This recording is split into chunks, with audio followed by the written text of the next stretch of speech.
अशोक तिवारी आपके पास आ रही हूं। अशोक तिवारी, आप देख रहे हैं कि इसका सीधा सीधा फायदा चुनाव में होता नजर आएगा और इसीलिए इस पर जोर भी दिया जा रहा है। तो सवाल यहां पर यह है कि जो आने वाला विधानसभा चुनाव है वो जातिगत ही लड़ा जाना है क्या, जो लगातार शुरुआत से हम सवाल भी उठा रहे हैं।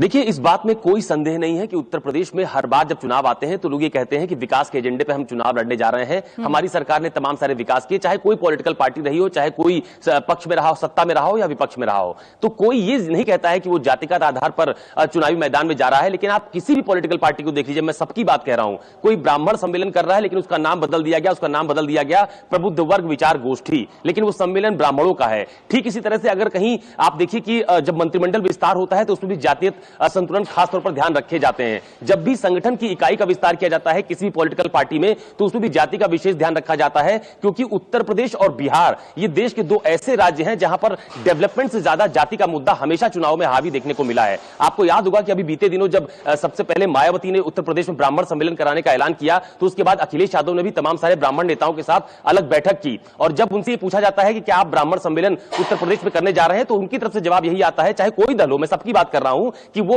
विकास के मुद्दे पर चुनावी मैदान में जाने वाले हैं, लेकिन बिहाइंड द कैमरा जो चुनावी जो एजेंडा होता है उसमें कहीं ना कहीं जाति का विशेष ध्यान रखा जाता है, उसका संतुलन बनाने की कोशिश की जाती है। और यही वजह है कि क्षेत्रवार, इलाकावार, जगह जगह पर जो जातिगत